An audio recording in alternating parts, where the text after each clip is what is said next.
Good afternoon. I now open the City of Norwood Planning Commission meeting for February 7th, 2024.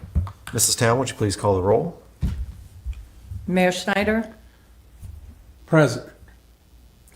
Chairman Powers, Present. Mrs. Sickinger, Present. Mr. Hockney, Mr. Sewer. Present. Moving on to item B, approval of the agenda. I'd offer one brief amendment to item F, new business, to add number 2. Brief discussion on the design workshop that's upcoming. I'll talk a little bit about that when we get to it. If I could have a second to amend the agenda as stated. I'll second that. Mrs. Town, would you please call the roll? Mayor Schneider, Yes. Chairman Powers, Yes. Mrs. Sickinger, Yes. Mr. Sewer. Yes. Moving on to the approval of minutes for January 3rd, 2024. Do I have a motion to approve the minutes? So moved? Do I have a second? I'll second. Mrs. Town, would you please call the roll? Mayor Schneider, Yes. Chairman Powers, Yes. Mrs. Sickinger, Yes. Mr. Sewer. Yes. Moving on to item F, new business. Item 1, discussion on vape shops. Give a little bit of information before we open the discussion. There is presently a moratorium on vape shops instituted by council in September. Mr. Skelly has been kind enough to research this issue, look at our current regulations, look at a number of neighboring communities to see what's going on in those communities. I'd like to ask him to talk with us a little bit about his research. Thank you. Good afternoon. So, as Noah Powers mentioned, we had the ordinance passed in November. We have 270 days to do some research and come up with a potential recommendation or solution that expires in August. And at this point, staff has some ideas. I did meet with Noah and Tim Gary last week. We looked at various options that are available to us and also what's typically being done in our area. I have a little handout I can distribute to you, but at least the consensus among staff right now is that potentially recognizing this particular use as maybe a type B retail would make sense. And then in addition to that, and similar to what we have in other zones and similar to other municipalities, is providing for an appropriate separation distance from various sensitive uses, which would be a school, parks, those type of things. So I'm happy to distribute that. And if you have any questions, either we can talk about it now, or if you want to send me emails. But hopefully by maybe the next meeting, we can talk further as to if there is something that we should bring forth in terms of at least more robust ideas as to how we can approach this. But definitely, I think it's worthwhile obviously to hear from the Planning Commission. What are your thoughts? What are your perceptions of these sort of retail uses? Mr. Skelly, just for clarification, anything that we would do here at Planning Commission would not impact businesses currently open and operating. Is that correct? Correct. Thank you. Open to hear comments from commissioners? Unfortunately, I did not bring my book to understand. What is approved right now as far as a description? It seems to me like tobacco sales or something like that is somewhere. Do you know what I'm asking in the zoning code right now? Correct. In the GBD, I mean, so you're looking at vape shops as different than tobacco retail? Potentially. So that would be part of the mix. So at this point, we do not define as a separate use a tobacco shop or kind of related uses. Okay, we do not. Okay. We do not. So we strictly have the retail descriptions. Correct. Okay, that's helpful. Thank you.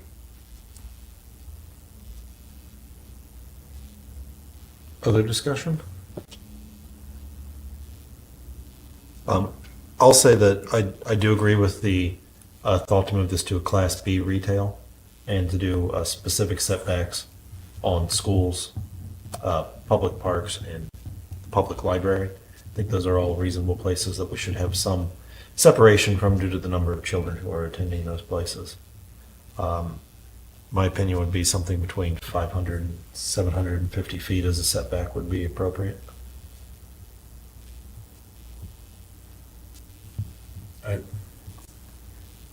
Yeah. Well, we'd like just adding to that, 'cause I saw you kind of show. So, typically you can see 300, 500, 1,000, at least in terms of whatever I would call the engineering or the math of it.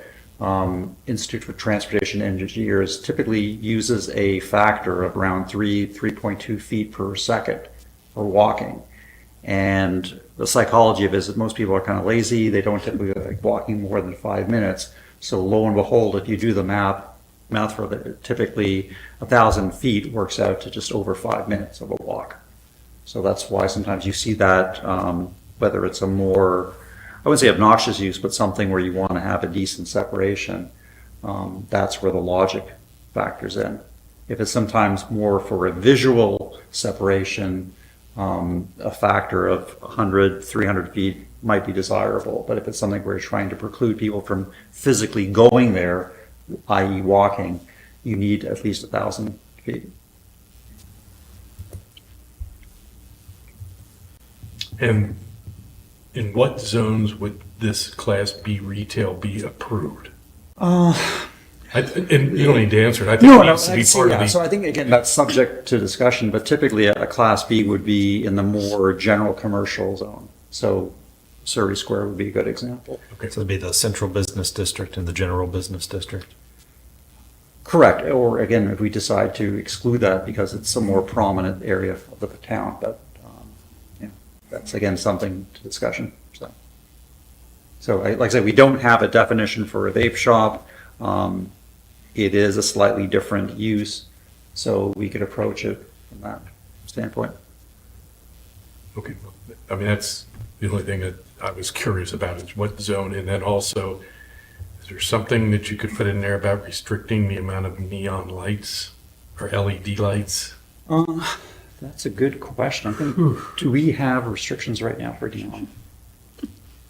We have restrictions on lighting, but it's based on casting light, Yeah. and the LED lights do not cast that, although they're much more visible. Yeah. I know we have some restrictions for the amount of foot candles, but some municipalities do restrict neon. So. I think Delta complained that they thought it was a landing light. I'm just kidding, just a little joke. Okay, that's all I had. Oh, that's, Yeah, just in the meantime, I'll pass this. Okay. We'd like to have Mr. Skelly prepare an ordinance for our next meeting. yes. Follow up on this discussion, yes. Okay. Thank you. An ordinance for a public hearing. Do we want to have it just for review, or would we like it set for a public hearing? Because that depends on how specific of an ordinance we're asking him for at the moment. Mr. Skelly? Yeah, not to intrude, but my preference would at least to have it as a draft to give to you folks first to review it, just because it's a lot of assumptions then, assuming we're going to be comfortable with it. So my preference is at least just have it for discussion purposes. I think we'll do that then. Okay. Thank you. Thank you. Moving on to item F2, design workshop. This is really more of an announcement than a discussion item. The city will be hosting a design workshop for pedestrian and bicycle infrastructure on February 20th, 21st, and 22nd at the Norwood Community Center. The Wednesday and Thursday dates, it's 21st and 22nd, are open to the general public from 8 a.m. to noon and then 1 p.m. to 5 p.m. There will be some additional sessions in the evening to tell folks what we've learned, what sort of design details may be coming out. It's not actually going to produce a final design, but will give the city some elements to work with as we pursue grant funding and other opportunities to make those projects possible. So Could you repeat the topic again? topic is a design workshop for bicycle and pedestrian infrastructure. Information can be found on the city's Facebook website. We've put together an event for it. We are looking for a lot of input from residents, businesses, the general community, so we hope folks come out and support that. I would be happy to answer any questions about it if there are any. I have a question. Who's paying for this thing? This plan? That is an excellent question. We have been fortunate to receive a grant from the Duke Energy Foundation, and they will be at the next council meeting to present a check to the city for that. Okay. A follow-up question? Yes. When you say design workshop, I mean, who are the designers and what's about? Is it just a bunch of people in the city of Norwood that are coming together to talk about this, or are these Hamilton County designers, or who's? The designers are from a design firm called Stantec. It's an international design firm, so they will be here with a design group flying in from different parts across the country. Can I do another follow? You guys will. Absolutely. If I do one more follow. Why is the city of Norwood doing this? What's the and who brought this suggestion to the table? I believe it was recommended by a couple of different groups, but it's a part of the Congress for the New Urbanisms annual conference. So they are assisting us in putting that together, and the city will benefit from having a number of planning documents to pursue grant funds and other opportunities to improve our infrastructure. I hope that answered your question. So the Congress for New Urbanism Yes, is a national group that's correct. that works on new ideas for revitalization of urban areas, That's correct. and they're having their national convention in Cincinnati, That's correct. and the city of Norwood was chosen for this project that'll be presented at their national convention? That's correct. No. Kind of a Okay. big deal. Sounds good. Any other questions? All right.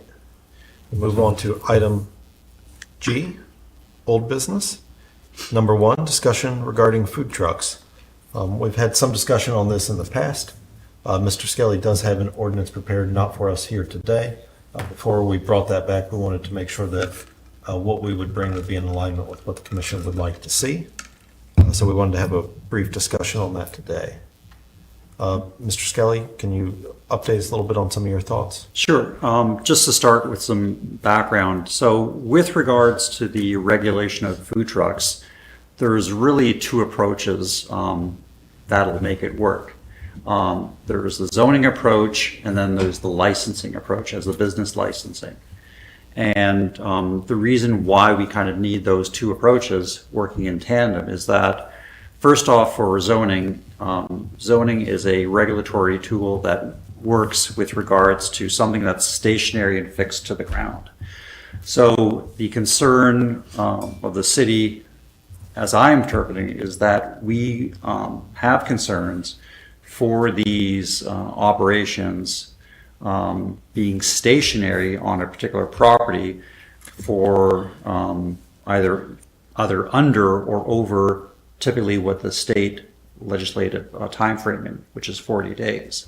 So that in a nutshell is why we need zoning.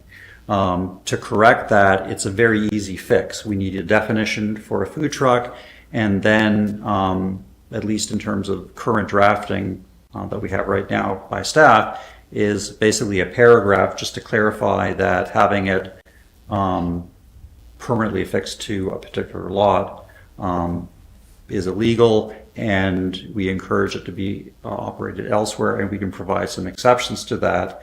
And then more importantly, that the activity itself should be regulated through licensing. So that's my segue now to the second portion, which part of the question is for bringing this forth to the Planning Commission is, would the commission like to see both the zoning draft and the licensing, or do we kind of leave the licensing for another matter? My comments with regards to a licensing ordinance, it's a bit more thorny because it involves both the public health department with regards to regulating the restaurant food preparation use. It involves the fire department, it could involve the building department, and at least right now how Chapter 7 of our ordinance works typically a lot of business licensing is handled by the city auditor. So potentially there's a lot of hands that are potentially involved with this sort of regulation. So at this point, I do have very rudimentary drafts for a zoning ordinance, which, as I mentioned, is a very, very quick fix, very simple, and then a more complex licensing ordinance. So I could bring one, I could bring both. We could talk further. Discussion? So make sure, I understand your comments about the zoning approach. And it sounds like there's already something in the state that we would have to follow. Correct. So the state has regulations for food preparation, the food truck specifically. And the key provision for that is that food trucks should be mobile, just as per the name, and they should not be at one particular location, usually a street, for more than 40 days. So as we have experience here in Norwood, we have a few operators that are on private property, putting aside whether that's a good location or not, or if it's close to intersection, but they're on private property and they've been there for well over 40 days. So, and some people have requested that because they're there, they want more permanent access to utilities, et cetera. And that's where the zoning element reaches. So there is provisions under state law. The Public Health Department does oversee that right now. I believe during COVID, there was some leniency provided because that provided an alternate service to restaurant, and it helped, I would say everyone with regards to having that opportunity there. But now it's not a consistent, maybe appropriate use to have with regards to zoning. So that's the concern. Okay. So like you started off by saying, zoning is about placement on the land. I mean, it's tied to the land, right? Correct. The licensing, to me, is more about the process. It's being about governed by safety, et cetera, et cetera, et cetera. correct. And not to confuse the matter, but licensing can take on a land use component because you can, and I have seen quite a few food truck ordinances that roll into the mix where they can be on the street, how close to intersections, the time, including things with regards to trash receptacles. Do you want to have chairs, tables, all those things? So in some cases, you could have a licensing ordinance that could be more complex, more robust than even a zoning. So it just depends as to what the preference is of the city.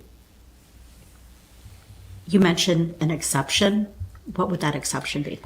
A lot of times there's baked into the ordinance where there's special events. And again, I've even offered in other places where sometimes, not necessarily as a revenue generator, where a city, Parks and Rec, can use this on their own property to enhance a program, to enhance an event, and make some money on the side.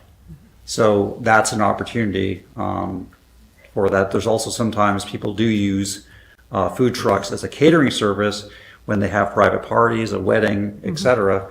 And that would be, again, parked on private property, a drive or whatever for a day or two, whatever. So that could be also baked into the ordinance. Yeah, thank you. Further discussion?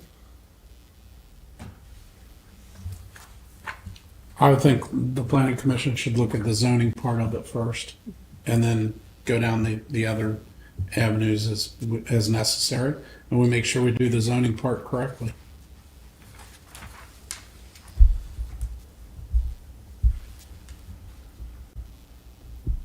That should give us a fairly straightforward ordinance for review. Any other thoughts on that? Is that what we'd like to see?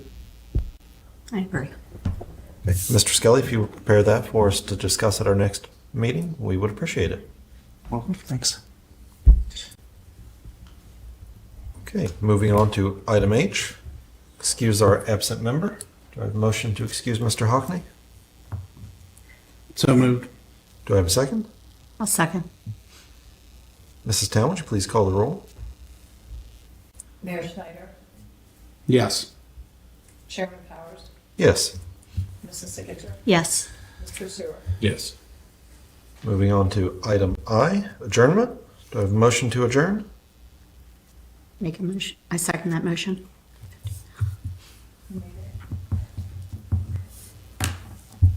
Mrs. Signature sorry. made it. You're making it? I'll second. Ms. Town, please call the roll. Mayor Schneider. Yes. Chairman Powers, Yes. Mrs. Signature. Yes. Mr. Sewer. Yes. We are adjourned at 3:50. Thank you, everyone. Thank you.